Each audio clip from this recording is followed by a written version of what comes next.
હું રાજકારણનો માણસ નથી, મને રાજકારણનું ભાષણ કરતા ન આવડે. હું તો એટલું કહી શકું કે ભાઈ તમે કોના માણસ, તો હું કહી શકું કે હું મારા ગુજરાતના ખેડૂતોનો માણસ. ગુજરાતની અંદર 60 લાખ ખેડૂત ખાતેદાર છે, એ બધાયનો હૈયારો હાથી છે. જ્યાં ખેડૂતને તકલીફ પડે ત્યાં દોડીને જવાનું. ખેડૂતને તકલીફ હોય ને કોઈ સાથે બાંધવાનું થાય બાંધવાનું, એ પછી સામે કોઈ હોય. કેમ કે બાંધવામાં કદાચ સત્યની સામે આપણે સત્યની સાથે રહીને લડવું હોય, બાંધવું હોય, તો એમ કોઈના બાપથી આપણે ફાટી નથી પડતા. અત્યારે સૌરાષ્ટ્રમાં ખૂબ વધારે વરસાદ પડ્યો અને વરસાદને કારણે અનેક ગામડાઓ એવા હતા કે જ્યાં ખેડૂતોને ખૂબ નુકસાન થયું છે. કેશોદની આસપાસના ગામડાઓમાં જે ખેડૂતો છે એમના પાકને નુકસાન થયું. આમ તો મોટાભાગે આપણે પરેશભાઈને વેધરની વાત કરતા ખૂબ સાંભળ્યા છે, હવામાન વિભાગ અને હવામાન નિષ્ણાંત તરીકે આપણે એમને ખૂબ જોયા છે, પણ એ ખેડૂતો માટે ઘણા બધા કાર્ય કરતા હોય છે. એટલે ખેડૂતો માટે આગાહી, ખેડૂતોને કયા સમયે કયો પાક લેવો, શું સફળ થઈ શકે છે, બધી જ વાતો કરતા હોય છે. એમની ખેડૂત મિટિંગો પણ અલગ અલગ જિલ્લામાં અલગ અલગ જગ્યાએ થતી હોય છે. ત્યારે કેશોદના મગરવાડા ગામમાં એ પહોંચ્યા હતા. ત્યાં ખેડૂતોને જે નુકસાન થયું છે વિષય પર વાત કરી, સાથે જ સરકારને ઘણા બધા સવાલો કર્યા. કારણ કે ખેડૂતોને નુકસાન થાય, અતિવૃષ્ટિ થાય, એના પછી સર્વે કરવામાં આવે. અનેક વિસ્તારો એવા છે કે જ્યાં સર્વે પણ નથી થતો અને એમના સુધી કોઈ સહાય પણ નથી પહોંચતી, અને જ્યાં સહાય પહોંચે છે ત્યાં સહાયના નામે વર્ષોના વર્ષ વીતી જાય, ખેડૂતો ધક્કા ખાઈ ખાઈને મરી જાય અને છતાં પણ એમને સહાય ન મળે. તો એ ગામમાં જ્યારે પરેશભાઈ પહોંચ્યા, ત્યાં ખેડૂત મિટિંગ થઈ, ત્યારે એમણે શું કહ્યું, સાથે જ ત્યાંના ખેડૂતોની સમસ્યા સાંભળી અને વિસ્તારના જે ધારાસભ્ય છે કે વિસ્તારના જે નેતા છે એમણે શું ટકોર કરી તે સાંભળો.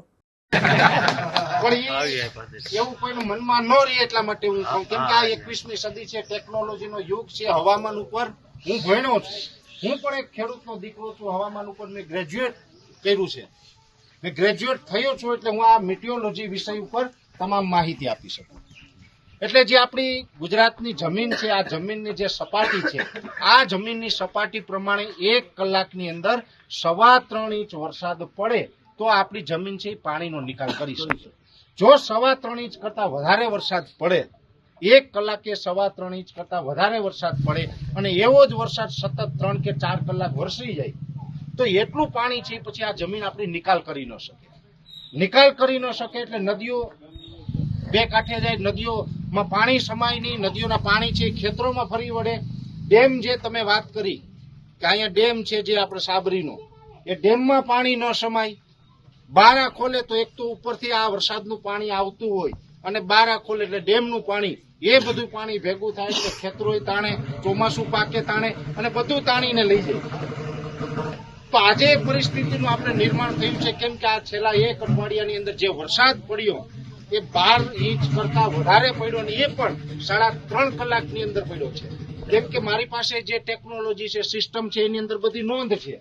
ગવર્મેન્ટને પણ એ નોંધ જોતી હોય, કયા લોકેશન ઉપર કેટલા વરસાદ પડ્યા, કેટલા ટાઈમમાં પડ્યા, કેટલા ઇંચ 1 કલાકે પડ્યો, એ તમામ ડેટા જોતા હોય તો એની પ્રિન્ટ હું પણ ખેડૂતો વતી કાઢીને આપું, કદાચ એમની પાસે ન હોય તો.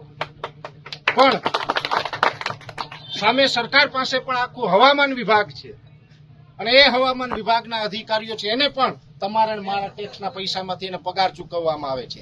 એની પણ જવાબદારી છે કે આવી પરિસ્થિતિનું નિર્માણ થવાનું હોય તો એની અગાઉથી સરકારને પણ સાવચેત કરવા પડે, કલેક્ટરને પણ જાણ કરવી પડે, ખેડૂતોને પણ જાણ કરવી પડે કે આવી પરિસ્થિતિનું નિર્માણ થવાનું છે.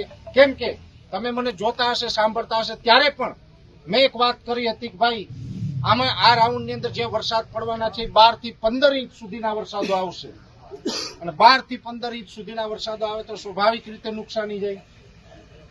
તો અત્યારે જે નુકસાની થઈ છે એમાં આપણે બધા એકઠા થયા છે. પહેલા તો અહીંયા આપણે આપણી જે બધા ખેડૂતોની વેદના છે, એ વેદનાને વાચા આપવા માટે મીડિયા પણ છે, જે સમાજનો ચોથો પાયો કહેવાય કે આપણી જે વાત છે એ છેક સુધી પહોંચાડે, એના માટે મીડિયા આવ્યા છે, એને પણ આપણે આવકારીએ છીએ.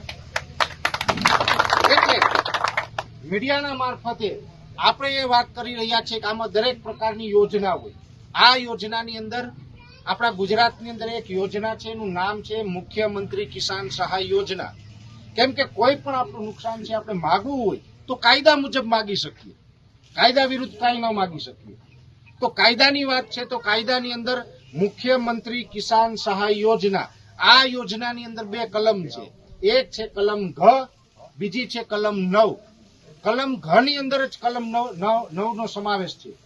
તો મુખ્યમંત્રી કિસાન સહાય યોજનાની અંદર કલમ ઘ અને કલમ 9 આની અંદર સ્પષ્ટ આદેશ છે કે જ્યારે પણ દુષ્કાળ પડે, વાવાઝોડું આવે, અતિવૃષ્ટિ થાય, આ હોનારત થાય, ડેમ તૂટે અને કોઈ પણ કુદરતી આફતને કારણે જે આપણે ખેડૂત ભાઈઓને નુકસાન થાય તો એ નુકસાની માટે સરકારે 72 કલાકની અંદર આદેશ કરી અને આ જેટલા ગામડાઓની અંદર નુકસાની હોય એ નુકસાનીનો સર્વે કરે અને સર્વેની અંદર જેટલા ટકા પણ નુકસાની હોય એ નુકસાનીનું વળતર છે એ 2 હેક્ટરની મર્યાદા પ્રમાણે, કેમ કે 2 હેક્ટર છે એ પણ બંધારણ મુજબ છે એટલે બંધારણની જોગવાઈ છે 2 હેક્ટર સુધીની, તો 2 હેક્ટરની મર્યાદામાં સરકારે એ વળતર આપવું જોઈએ. ત્યારે અત્યારે સેમ આ પરિસ્થિતિનું નિર્માણ થયું છે. અત્યારે આ જ પ્રકારની નુકસાની આગળ અમે હમણાં લુસાડાથી ડેરવાણ થઈને પછી મગરવાડા આવ્યા, ડેરવાણમાં પણ એ જ પ્રકારની નુકસાની છે, મગરવાડામાં પણ આ પ્રકારની નુકસાની, પછી અહીંથી આગળ માણેકવાડા હોય કે દરિયાકાંઠા સુધીના છેક સુધીના જે ગામડાઓ છે બધા ગામડાઓની અંદર આ નુકસાની છે. ત્યારે કાં તો સરકારે તાત્કાલિક સર્વે કરવું પડશે અને આ સર્વે કરે એ માટે જ મીડિયાના મારફતે આપણે આ વાત પહોંચાડી રહ્યા છે કે સરકાર કરે અને કદાચ ન કરે તો એના માટે કદાચ બાંયો ચડાવવાનું થાય તો એના માટે પણ સંપૂર્ણ તૈયારી છે. કેમ કે આમ તો મેં હમણાં ડેરવાણમાં પણ કીધું, ભાઈ ગોવિંદભાઈ સાથે હતા. હા એક મિનિટ, કે દરેક ગામની દરેક વસ્તુ પ્રખ્યાત હોય. કેમ કે હું તો છે ને, હું રાજકારણનો માણસ નથી, મને રાજકારણનું ભાષણ કરતા ન આવડે. હું તો એટલું કહી શકું કે ભાઈ તમે કોના માણસ, તો હું કહી શકું કે હું મારા ગુજરાતના ખેડૂતોનો માણસ.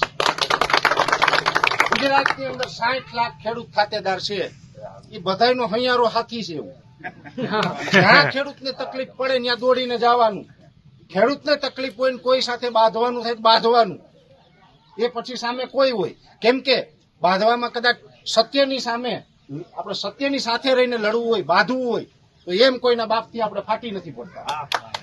કેમ કે દરેક ગામની દરેક વસ્તુ પ્રખ્યાત છે. અહીં તમારે લુસાડાના પેડા પ્રખ્યાત, પોરબંદરની ખાજલી પ્રખ્યાત, વહાં લાઠી છે અમરેલીનું, ત્યાંની ભાખરવડી પ્રખ્યાત, માળિયાની થાબડી પ્રખ્યાત.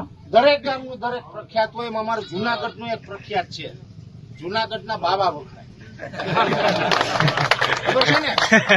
એટલે હું સરકારને કહું છું કે હું જુનાગઢનો છે, એ બાવો છે.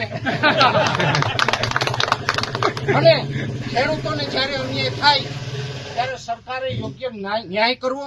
જો ન કરવામાં આવે તો આ તો સમાજમાં બધાને હારે રહ્યો ને એટલે આ લુગડા પહેર્યા, બાકી હાવ નાગો બાવો છે સરકારને હું જોઈ. બરાબર? એટલે આ જે અત્યારે આ પંથકની અંદર નુકસાની છે, માટે ગોવિંદભાઈ હોય, પ્રવીણભાઈ હોય, કમલેશભાઈ હોય ને તમામ ટીમ વતી આપણે મીડિયાના મારફતે સરકારને અપીલ કરી રહ્યા છે કે અત્યારે બીજી બધી વાત પછી અત્યારે 2 પ્રકારના નુકસાન ખેડૂતને છે. એક ચોમાસું ઉભો પાક હતો, એ ઉભા પાકને નુકસાન છે, અને બીજું ખેતરો ધોવાઈ ગયા છે. એટલે આ બંને પ્રકારની નુકસાની છે.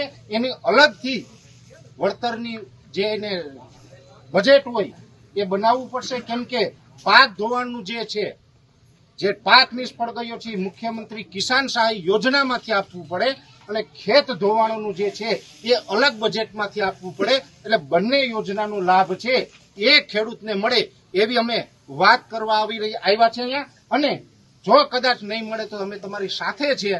જ્યાં જવું પડે ત્યાં જવશું, જેમ જવું પડે તેમ જશું, જેમ બાંધવું પડે એમ બાંધશું, અને આપણો હક છે એ લઈને રહેશું. જ્યારે પણ આમાં અન્યાય થશે તો આપણે બધા સાથે મળીને આગળ પણ જશું. એ વાત સાથે હું મારી વાતને પૂર્ણ કરું છું. જય જવાન, જય કિસાન.